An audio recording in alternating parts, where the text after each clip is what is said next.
Halo, kembali lagi di video soal-soal stoikiometri. Kita akan lanjutkan materi berikut dari soal latihan konsep mol.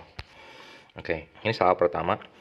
Pada pembakaran 60 gram pita magnesium dihasilkan 100 gram oksida magnesium. Menurut persamaan reaksi, 2 Mg plus O2 menjadi 2 MgO. Ditanya massa gas oksigen yang diperlukan berapa gram. Berikut ada 5 pilihan, apakah 24, 30, 40, 60, atau bahkan tidak dapat ditentukan. Oke.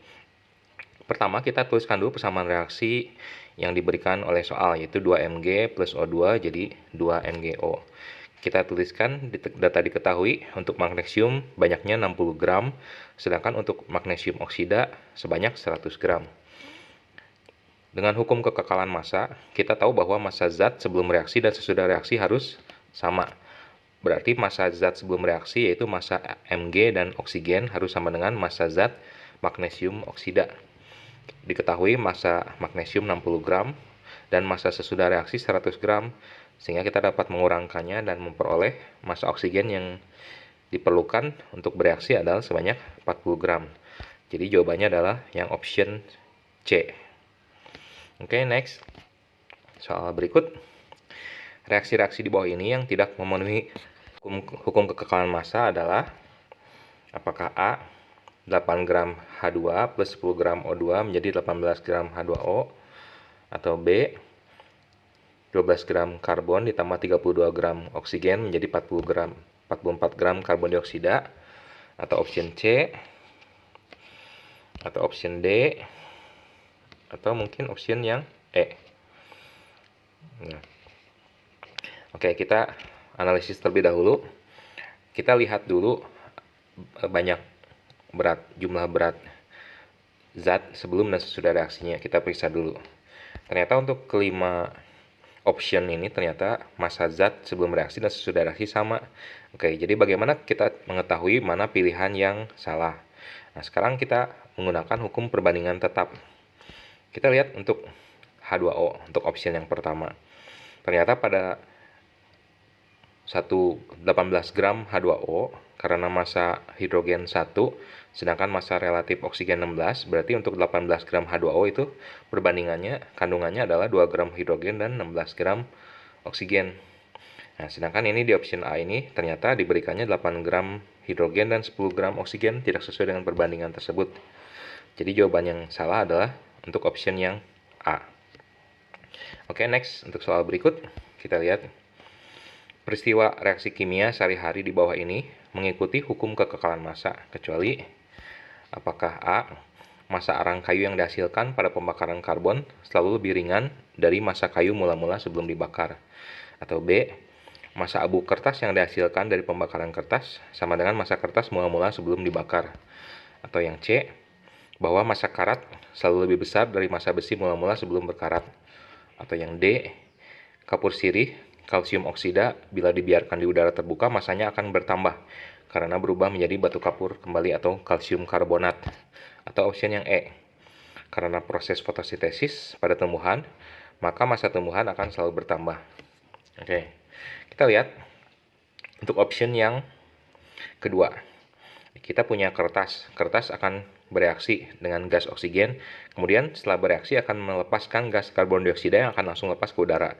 Dari sini kita dapat menyimpulkan bahwa apabila kertas terbakar ada hasil reaksi yang lepas dari produk reaksi, sehingga massa abu yang merupakan salah satu produk tidak akan sama persis dengan massa kertas awal.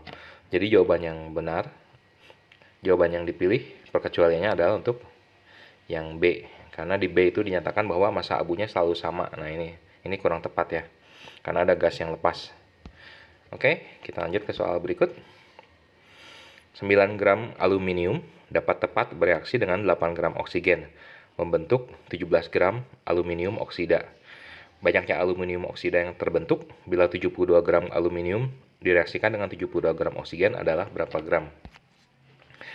Apakah A, atau B, atau mungkin C, atau D, atau E? Oke, kita lihat pilihannya. Menurut hukum Proust, perbandingan massa unsur-unsur dalam senyawa adalah tetap. Nah, kita lihat perbandingan massa aluminium dan oksigen diberikan di soal, yaitu perbandingannya adalah 9 gram aluminium berbanding 8 gram oksigen. Oke, jadi kita dapat tuliskan kadar mula-mula aluminium tambah oksigen mula-mula yang diberikan adalah 72 gram aluminium dan 72 gram oksigen. Dari sini kita bisa lihat bahwa perbandingannya juga tidak sama ya. Karena tadi untuk perbandingan massa aluminium dan oksigennya harusnya 9:8, namun ini diberikan perbandingannya ini 72:72 atau 1:1. Berarti dari sini kita dapat menyimpulkan bahwa akan ada reaksi pembatas atau ada zat yang tidak bereaksi, yang tersisa. Nah, kita sekarang ingin menentukan apakah reaksi pembatasnya aluminium atau oksigen. Nah, caranya kita bagi jumlah zat mula-mula dibagi dengan perbandingannya. Jadi untuk aluminium kita bagi 72 dibagi 9, kita peroleh angka 8. Sedangkan untuk oksigen 72 dibagi 8 kita peroleh angka 9. Nah, sekarang dari 8 dan 9 kita pilih angka terkecil untuk menjadi reaksi pembatas. Berarti aluminium akan menjadi reaksi pembatas. Berarti seluruh aluminium akan bereaksi sampai habis. Untuk mencari banyak oksigen yang bereaksi, kita bagi 72 gram aluminium yang bereaksi dibagi perbandingannya 9, kemudian dikali angka perbandingan oksigen 8. Jadi kita peroleh banyak oksigen yang bereaksi adalah 64 gram. Oke. Menurut hukum perbandingan hukum kekekalan massa, massa sebelum dan sesudah reaksi sama. Karena sebelum reaksi ada 72 gram aluminium bereaksi dengan 64 gram oksigen, maka banyaknya zat aluminium oksida yang terbentuk adalah jumlah dari komponen reaktannya, itu sebanyak 136 gram. Jadi jawaban yang benar adalah option C. Oke, sekian dulu untuk video kali ini. Sampai jumpa di video berikutnya. Terima kasih untuk perhatiannya. Jangan lupa untuk subscribe dan like dan komen